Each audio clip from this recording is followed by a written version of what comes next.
Hello, good morning. Good morning, Thomas. Good morning, how are you? How are you doing? Thank you very much for patience. People finished ended the yoga session. And so thank you so much to be with us today. You're welcome. Happy to be here. Happy to be here too. Thank you. And we do also welcome people who join us today and in the audience. Thank you. Good morning to you all. Hopefully that you will jump from the yoga session to with Thomas and that the link is all working well. We do also welcome Nikki today, who is our translator, English to French for our communities. And we do also welcome Celine, who is with us today, who will join us to take care of the audience and the questions and Q&A. So, Thomas, thank you very much to be here with us this morning again. This is such a pleasure. We had good feedback yesterday from your session, and some people already said that they want to come back to the land of their ancestors and put their hands, on the ground. So thank you so much. Yes. That's a good idea, no? It should be the first priority when we can travel again. Yeah, exactly. Indeed. And Thomas, for the people who probably did not get the chance to see us yesterday and who will watch the replay, I can give again a few words about you. So today, as you represent the voice of vocations, missions, professional missions, and also the companies and organizations. So to share with the people that you are founder and CEO of Vitigonia, and which is an academy, as well as a school and a website that people can find back. Sorry for the sound. And this is all the little things, the settings for the direct interview. Thomas, you're also working as an independent advisor and business developer, an active innovation partner with enterprise, government, NGOs, startups, and the investors and boards. And one thing that I'd like to mention as well, because this is a beautiful mission, you're an expert advisor to the European Commission and Horizon 2020 instrument with a focus on improving sustainable innovation and growth. Thomas, this only a few words. You probably have many things that we could share about you because you are working with big companies around the world, also NGOs. You gave numbers of interviews, lectures, and with big audiences. It was from the smallest audience, one-on-one sessions, to the biggest audiences having hundreds, probably thousands of people in front of you. Would you like to tell us more about that?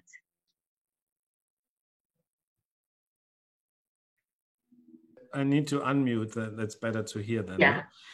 Yeah, it's been an amazing journey. No? So I'm looking back to, let's say, professional career now of over 30 years. And sometimes I'm amazed and I say, okay, where have these 30 years gone? No? I actually started my life, my work life in what we now call life science. And that was interesting. And my first job was at a crazy startup. And I thought they would never actually become a company. And that was Microsoft, right?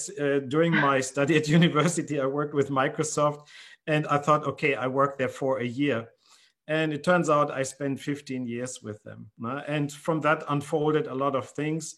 My work with the systemic or system focus started really around the year, the end of the 90s, I would say. I was always interested in why are systems complex, what makes them complex, and what can we do with it. So I started on two streams.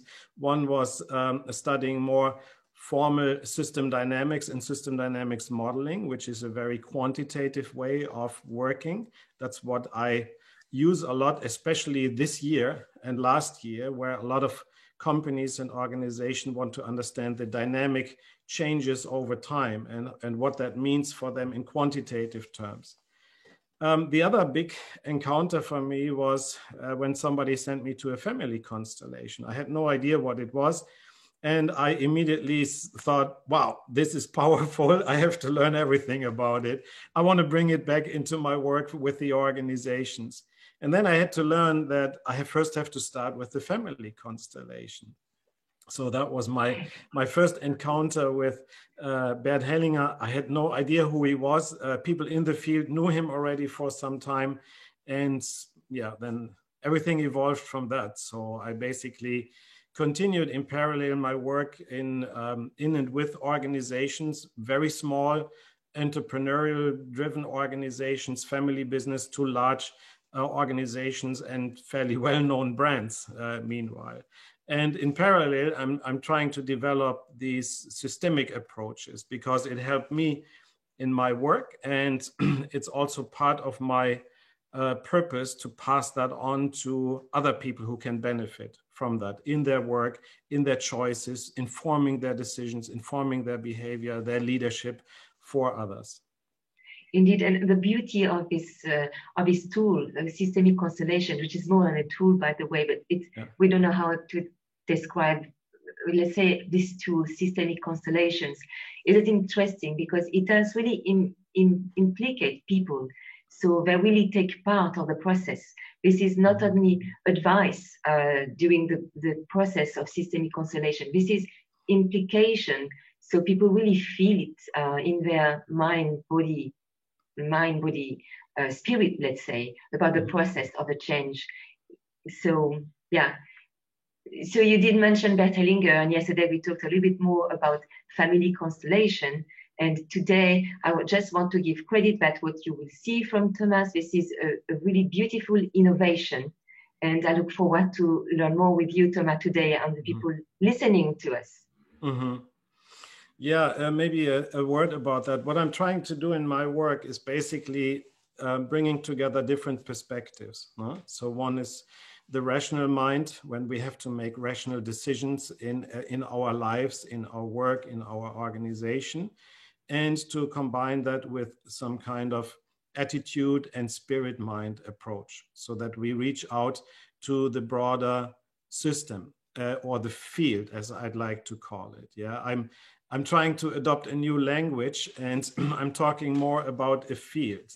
So a system sounds very mechanic, and a field is a much broader term which encompasses all the relationships that we have, the dimensions in, I call it the time-space continuum, where we have to deal with things from the past that are touching us today, where we deal with things that we have to decide today, which touch us and others in future. So it's a very different way of working now. And it seems to resonate more and more with people, especially in these times. No? Yes, you're right. And isn't it interesting that even in these times of being a little bit with social distanciation, we can still continue the work, the mission with such tools. And you found a way to make it online. And sure. Yes, this is a really great innovation that we had good return of feedback yesterday about what you showed us on your screen. Good. Yeah. Yeah, I'm trying to bring it in simple terms so that we understand it simple, we can connect to it. And I think the leading thought is every people say, oh, we can do seminars, etc. I just want to remind us that the soul doesn't know a home office and the soul doesn't know the lockdown. So why not continuing in a different way and explore new avenues, how we can work together and how we can also serve our constituents, our clients, stakeholders, families, and organizations. No? Probably this way of working is here to stay for some time. You know, it seems Indeed. To be when I talk to organizations, they think that, oh, it's quite useful, no?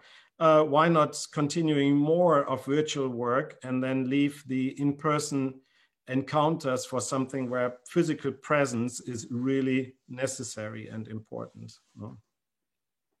Okay, good. Okay, thank you, Thomas. So, shall we talk a little bit about our topic? Yes, let's start with the topic. So do you want to introduce the topic? I know you do it so well yesterday. It was just amazing presentation. And so again, today we talk about the work organizations and individuals who want to feel better, get better into their mission. And so I know it will serve a large audience. Okay, good. So I think you need to enable screen sharing, Okay, and then thank you. And then I can start and introduce the topic. And I'm looking forward to questions and comments that people might have. So here we go. Let me see if you see something. Perfect. Perfect. Okay. So I'm just getting organized here so I also see everything clearly. So in the same time, can give a story about family story impacts our work choices. Yeah, exactly. So when we talked about this event, we thought this could be quite an interesting topic. And I'd like to explore it a little bit and kick it off with some of these thoughts in the presentation, and then we can see where it takes us from here. So what I liked, yesterday I talked a little bit about a different topic, about a new stream of thought that I'm exploring right now under the name The Touching Circles, which is more related to ancestor movements, etc. Today, I want to talk more about this specific topic about work and life choices, leading with some insights from my work, showing just a very brief example demonstration and very simple one that you can actually apply in your own work for yourself, actually. And then I want to again point you to some additional experiences and resources that are available. And hope we have some questions and time for questions and answers at the end. Yeah, we send a message to people. Don't hesitate to communicate with us, Q&A, yes, and even emails. Yeah, I think people can send their question in English and French. I know that we have some participants from other countries. So if you have a question in Portuguese, for example, maybe that's something we can also handle. Well, I will let you handle that, Portuguese. Yeah. Not yet to me, but with pleasure. And we'll let you know. Yes. Yeah, because I know that there are some participants who are very keen, were very keen on participating from Brazil. And beautiful. So if you have some questions, you might ask them in Brazilian Portuguese. So I want to lead with this question. Do you choose or are you chosen? When I ask this question in my work with clients, it seems like ringing a bell. And some people realize that, oh, that's actually a good question. I've never thought about this. No? Do I really make my choices, or is there something that is leading me to make these choices that I have made? And then suddenly they become very reflective and say, when I look back in my career, it seems like some of these were things that I really didn't want to do. It turned out not to be so good for me, or I didn't want to do it, but then later on it turned out really good for me and for others. So that's why I always like to ask this question when I'm working with a client or a group about career choices. Are you chosen to do something, or do you choose? Great question.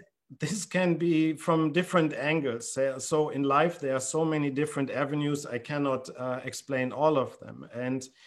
But it can be, for example, that you are a daughter, and you are a leader of a family business.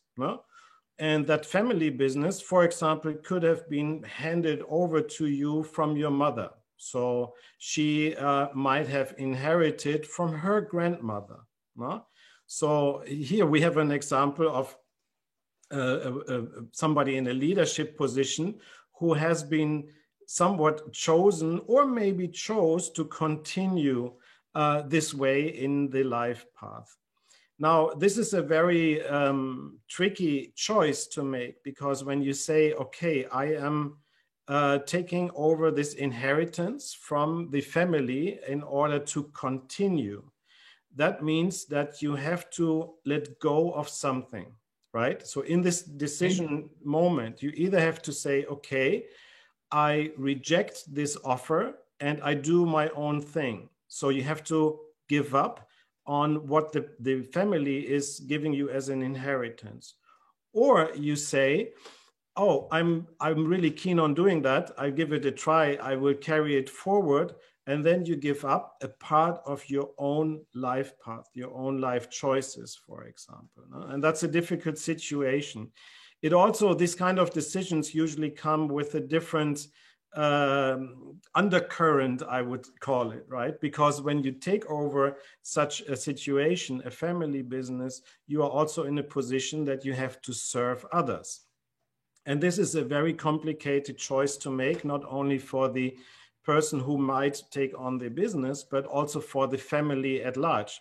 Some families have really difficulties finding out who should be the successor or the group of successors to carry on what we have built in the family over time. Very difficult choice. So I see that very often. Is it very difficult because what would be the main reason why it is so difficult? The difficult is it's a life choice. Yeah. And you have to be prepared in order to say, okay, I give up a part of my own life path. So, for example, you could say, okay, I'm taking over this winery business in France, for example. No? We are a family of wine producers in the 3rd generation, and I will take it forward. But my heart might be, I'd rather like to be a lawyer or a doctor or an artist, etc. So you have to make this life decision. Do you want to carry forward what has been built, which the family might be very involved in, very proud of, and you yourself as well? Or do you follow your heart's desire? And that makes it's basically a life choice. You're really choosing the life you want to give, and the life that you've been given, how do you want to allocate your time, your energy, your talents also. Understand. And that could be probably sometimes the choice for the family who will give the business, let's say the inheritance, if they do have several children. Exactly. Probably you encounter also such situations that right. It may be a triggering choice sometimes, I can imagine, for the elders. Yes, and it's difficult for parents as well, no? Because they don't want to give it to somebody and then see the family member suffering, or basically being unsuccessful, suffering because they're not into it, etc. So it's really important to make that choice. And in some families, as we know, the heirs, so the successors, are chosen and forced to do something if they like it or not. And that can sometimes lead to very problematic dimensions and dynamics in a family where family members get sick somewhere in the family. No? It doesn't have to be even the successor, but somewhere related to the successor, a child is getting sick or somebody is developing problems. And that is basically propagating through the entire field of the family. So the life choices we're making in this context are also about health and well-being and productivity of the entire field. It's not only about one person is being tapped on the shoulder and say, you have to do this, right?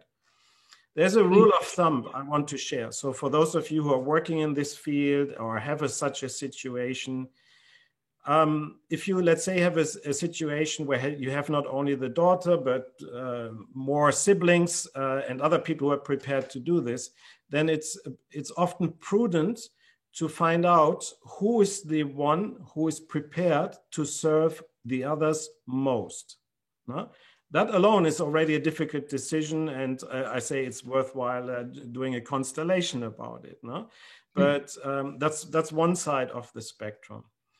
On the other side of the equation, there might be a son, for example, who has chosen a medical profession, no? Because some family member, for example, one of the parents might have suffered from an illness. So he feels it's a calling to do something about it. Yeah, that's often what we hear when people talk about their jobs. This happened, and then I felt compelled to do something about it.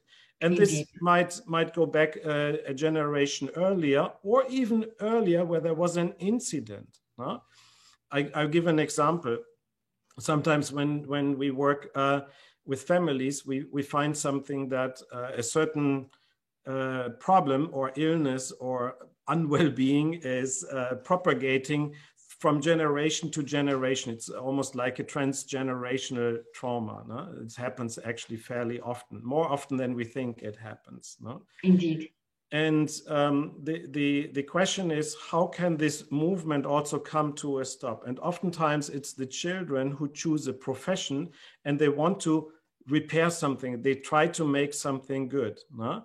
But they can't. They don't succeed in that. They might be good professionals in that, but they oftentimes do not succeed in repairing what was happening in the past. No?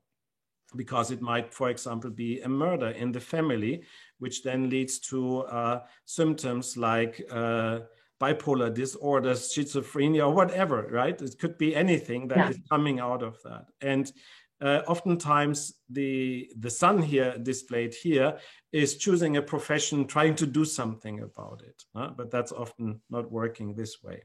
And works a different way, but that's almost a different topic. This is something I had an insight yesterday or the day before. I posted this on the Instagram channel. And I wanted to remind us that our life has three major ingredients. No? So we have something from our mother. No? So if I look at myself, I could reflect and say, okay, what do I have from my mother? What is very similar that I do? My attitude, my way of working, my personality, what's more related to my mother? And also, what do I have from my father? No? And then surprisingly, there's something that really does not resonate with the father or mother side, but that is something that we have on our own. So I call this my own. No? And this is life, this is nature, this is part of how we evolve as organisms, as beings. And that's something that we have to be mindful of. So discovering this, I think, is a good exercise, also a good systemic practice. No? You can do it yourself in, let's say, an inner journey to find out when I look and imagine my parents in front of me, for example, no? So closing my eyes, just looking at my parents, how they are, and I'm looking at my mother and my father, one after another, and to find out what resonates with each one of them. And then I look at myself, and then I find what is it that resonates only with me, no? That is unique to me.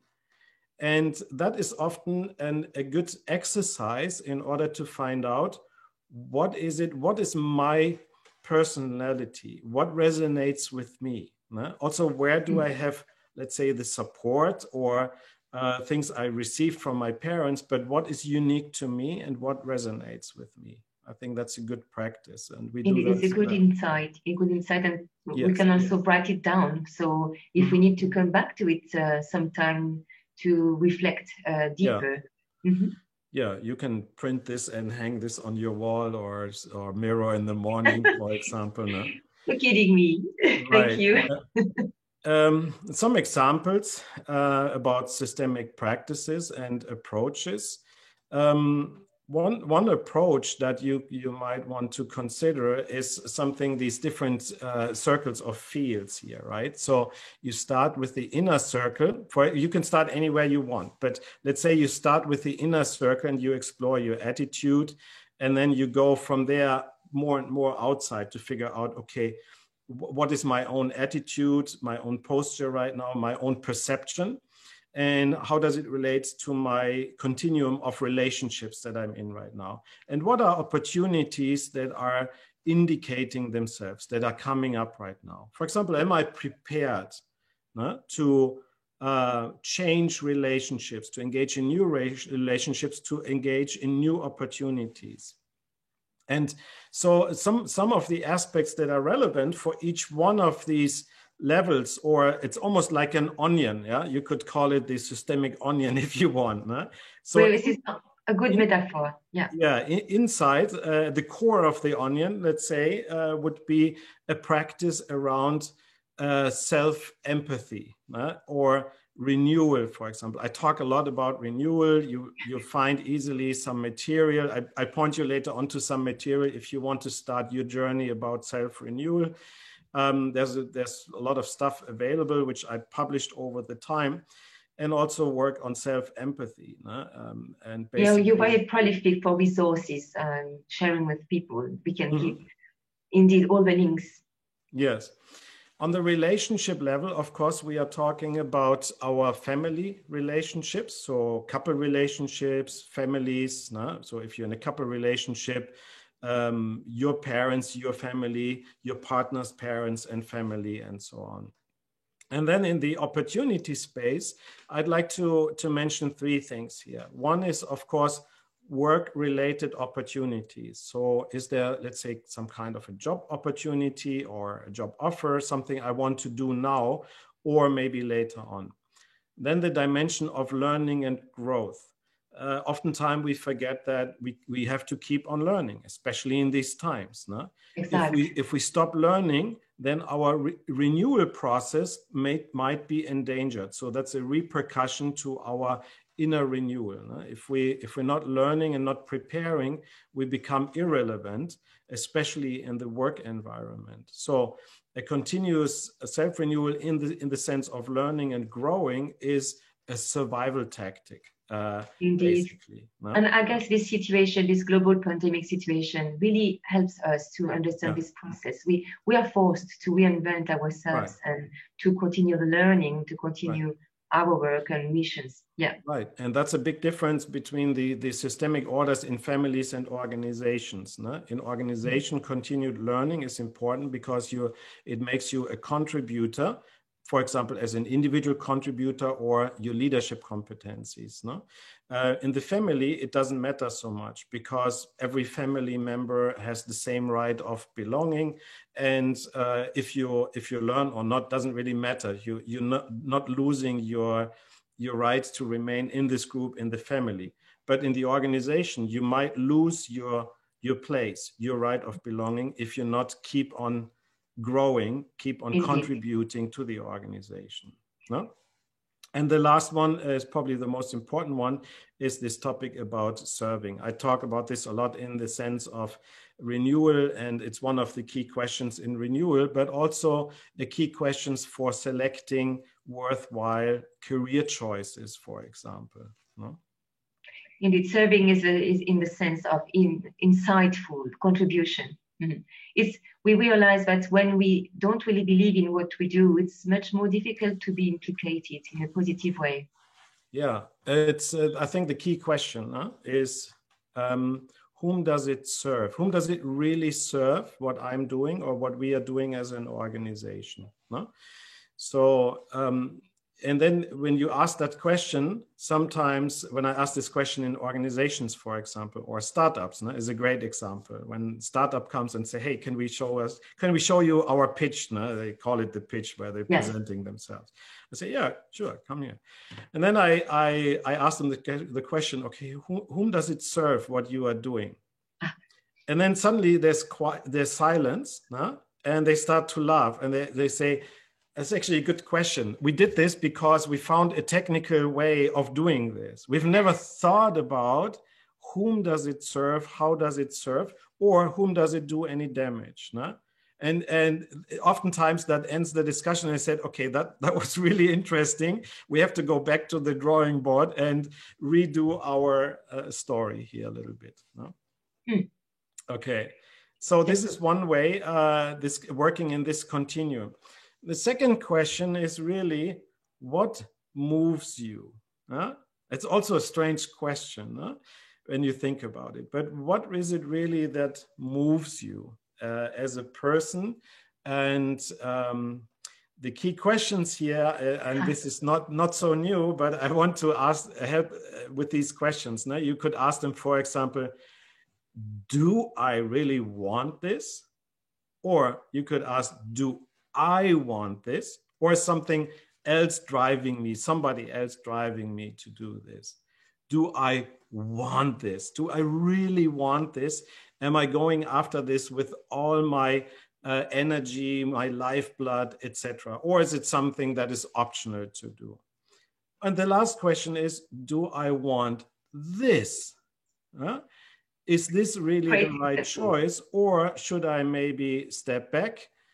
upgrade myself in a certain way and expose myself to other opportunities that are coming along the way. So this is, I think, a good question set that you can Yeah. also use.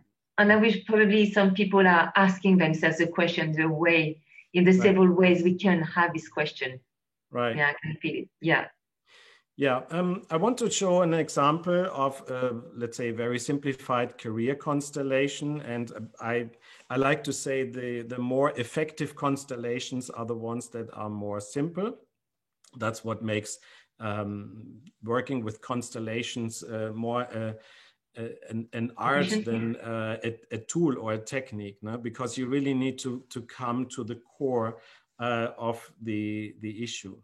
So, for example, I'm working with somebody who is a job seeker. No? Right now, people are looking for a job and they say, okay, my job was going away because the company closed down, or Indeed. I usually was in contact with people. I can't do this anymore. No? And in this, actually, this is a lot of people are in this situation. So it's a great example. Yes. Okay. So, and then what I do sometimes is we talk about the capabilities. No? So these are things. What I'm showing here is a little example work from the Constellation Canvas that I developed last year.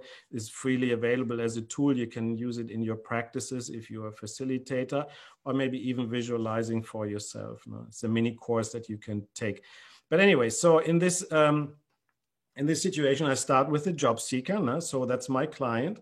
And then I have a discussion first about, I call it here, this reads capabilities. Yeah. But the key question is, I asked, for example, very simply, what can you do? And they look at me and say, what do you mean? I say, like, yeah, what is it that you can do, that you can provide? What are your core competencies? No? Where does your heart beat when you do something? And then they start talking about this, and then I cut them down and I say, okay, you are, for example, a salesperson. No? Oh yeah, exactly. I'm a good salesperson. No?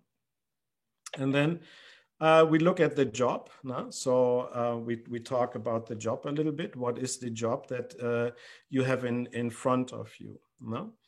And then I bring in, for example, other aspects. So in this situation, for example, I might bring in the purpose, no? A little bit far away, removed here.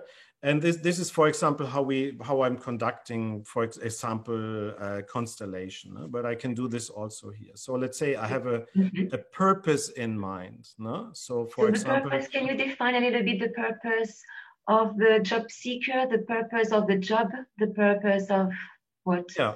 For example, let's say the job seeker is I'm making this up, no? Let's say it's a sales engineer in the wind turbine industry, no? And his purpose is to make this world a more clean energy planet, no? For example. Okay? Yes, so, perfect. And this industry is now going through a turmoil because in some countries there's more movement, there's more support for wind energy, and some they took it back, so that made people redundant. No? So, but let's say your purpose is you want to contribute to a cleaner world, clean energy, etc. No? And you're looking at your job. And oftentimes what I find is people just looking at the jobs and they wonder, there are no more jobs that I can do because these jobs have gone away. No? And then, for example, we also talk about an exchange. No? So from the family constellation, we know, and the organizational constellation, we know that a basic order is the exchange of giving and taking. No? So when this order is intact, the love in the job can grow, the love in the couple relationship can grow, the love in the family can grow. No? And so that question alone makes people think already again, okay, what is really a good exchange for what I have to give and what I receive? This is not about receiving money only. Not only, let's say not only. Yeah, there's are many different dimensions, and all these questions take us in a different dimension, oftentimes away. And that also pretty much destroys the image that we had in the past that kept us from moving forward. And then sometimes we put another potential job. No? So what other what other areas of applications are there? No? What could you imagine? And that's already interesting because now we're moving more into an action mode, and we are talking about a way to take a choice, for example. And this is an important step in such a conversation, in the systemic conversation, because now we're talking about an opportunity where we can do something, right? So having a choice is an important step towards this healing movement, towards this movement forward evolving. Indeed. No? And typically what we do in the new way of working with family constellation, I let the representatives, so which are people, I let them go with their inner movement. No? And so something might happen, for example, something like this, yeah? So where suddenly it appears that, yeah, there's a new job opportunity, but I think what I am looking at and the way my current job is evolving, it aligns better with the purpose. No? But when I look at this one, this is actually a better exchange. Yeah. So here, this exchange is closer to this job. No? So this gives me a better exchange for what I give and what I receive. But this is a better job opportunity. No?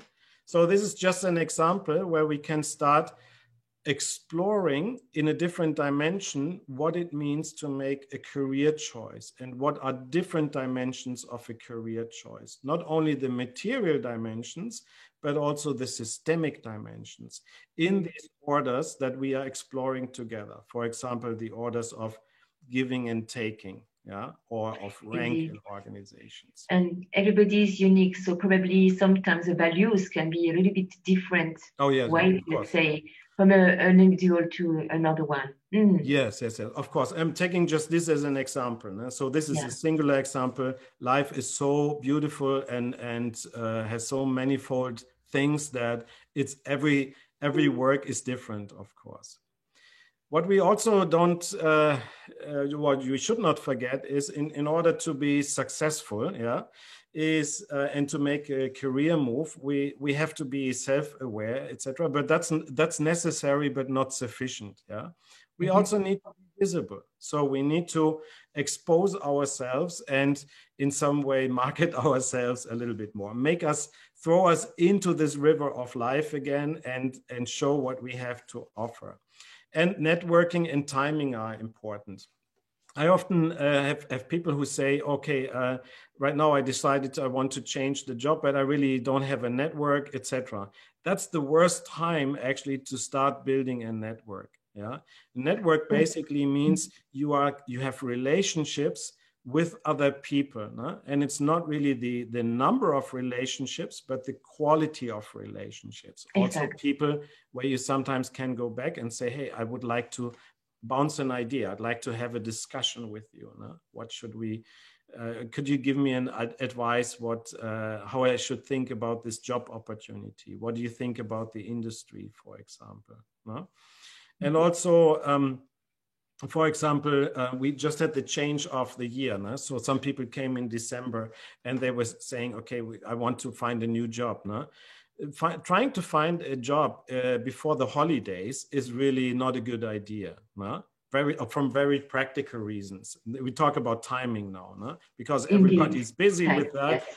And also the companies start looking for new employees, new relationships in the beginning of the year when they have fresh budgets, they have new positions they open, etc. So sometimes it's good just to do nothing, no? And work a little bit on yourself and prepare yourself, your inner attitude, your inner movement. And then when the time is right, you can be there, no? Okay. So far, so good? So far, so good, Thomas. Thank you. Thank you so much. Yeah. Maybe I can point to some resources which are related to the topic. No? And at the same time, we have a question. We can see it later, right? Yeah. Do you want to first take questions, or should I first point to the resources? Let's go to the resources. Yes. Okay. Good idea. Thank you. Okay, very quickly. So everything that I talk about here is on this domain, constellateur.com, which is basically the space where I've made space for the systemic insights. I have another website which is more related to factual things. So I'm also working on digital strategies, data science, and so on. But this is more about the spiritual practice side.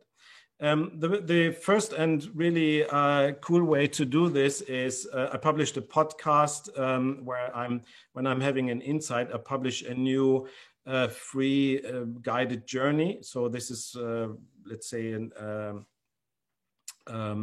a meditation or meditative exercise that you can follow. So I want to point you to two things which are already there. One is called What Moves Renewal and Innovation.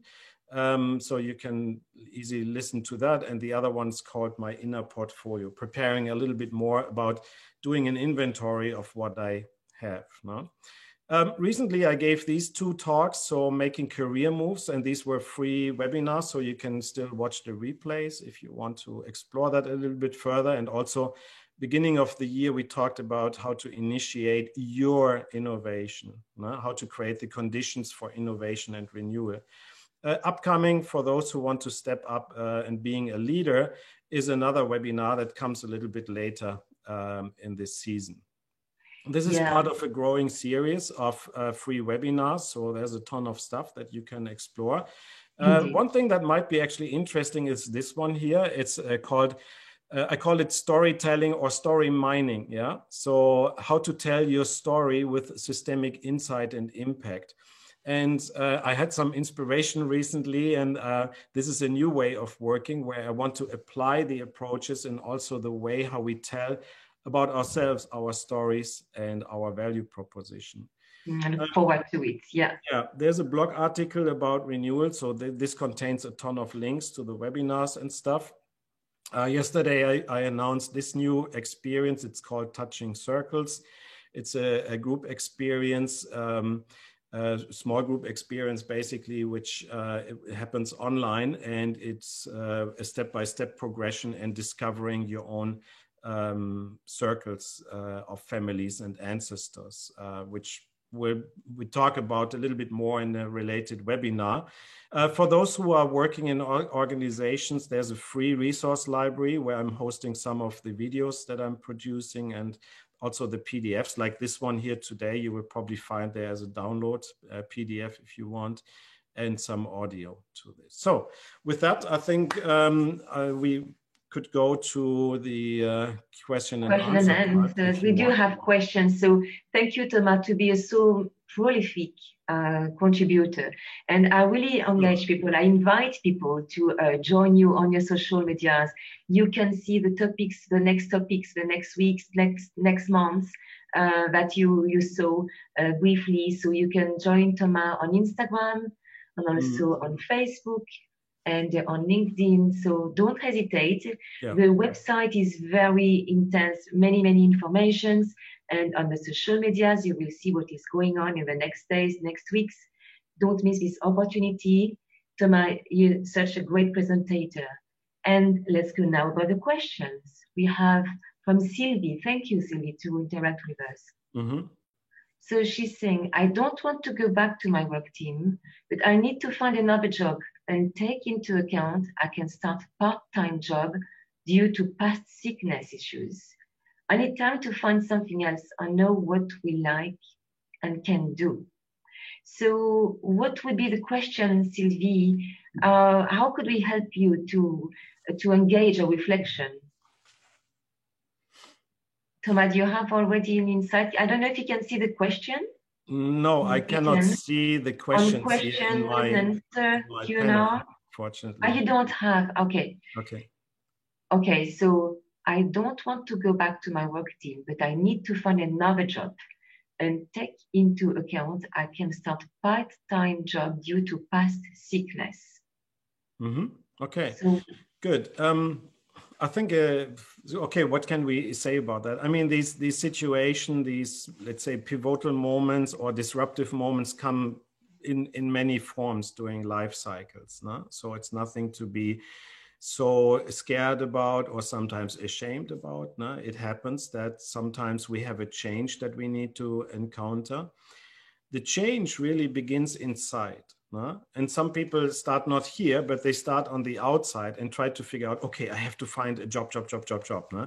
I have to look the job listing. And then you become frustrated. I think you can be more effective if you step back for a second and work first with yourself and inform yourself, do an inventory about who you are as a person, what are your core competencies, what makes your heart move, yeah? What moves you? And then you will find naturally ways of deploying your capabilities maybe in a new context that you haven't considered before. No? I would certainly recommend, especially when you feel the stress level rising, and this happens naturally, no? Because one job comes to an end and the new job is not there. When you come in a situation like this, it is especially important that you work from the inside out, no? Because when you work from the outside in, you always look at what is moving away and there's nothing coming right now. But if you move from the inside out, you can say, okay, here's where I am now. Here's what I'm thankful, grateful about, what I have discovered and accumulated over time. And when I look at my experiences, here are one or two things that really resonated, where I could provide a service that did a lot of great stuff.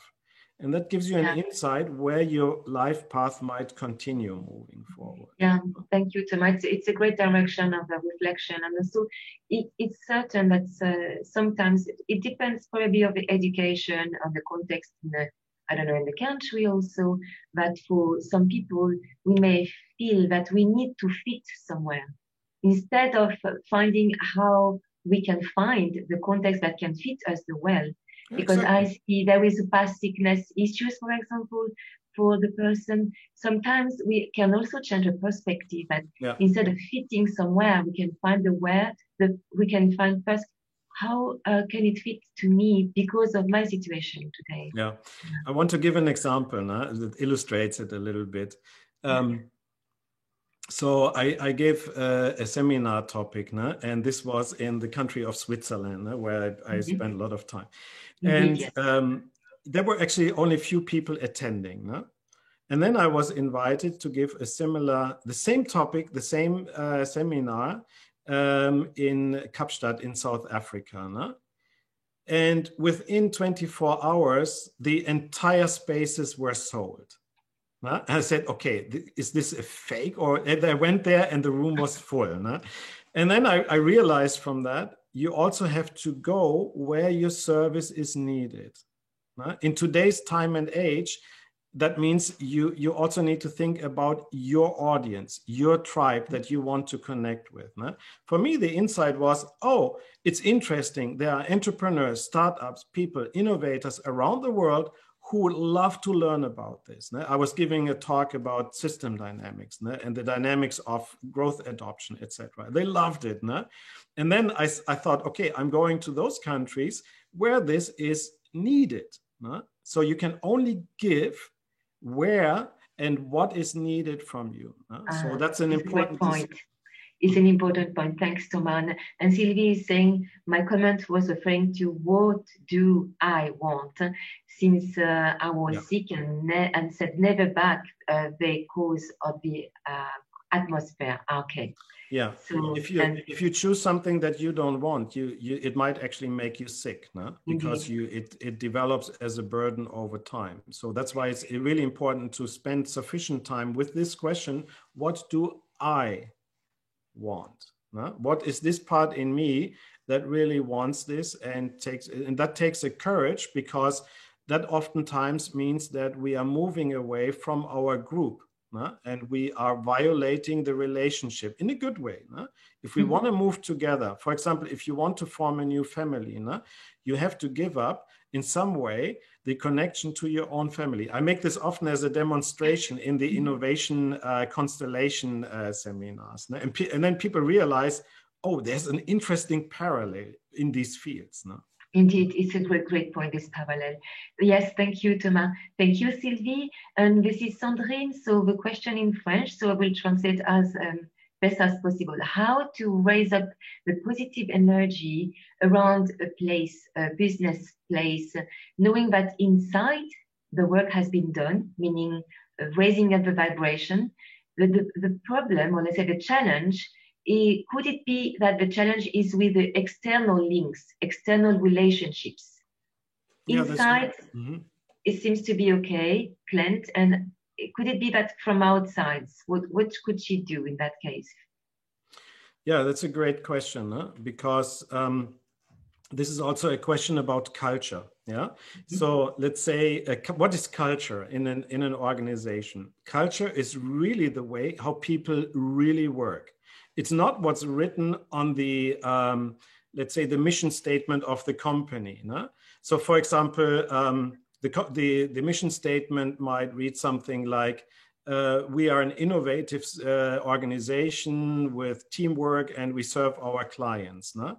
And then when I'm working with the organization, I find out, oh, they are internally very competitive and they're very technology driven. They don't even connect to the outside. No? So that's when your culture and your mission statement or your purpose of the organization is not aligned. No? So they're not resonating with each other.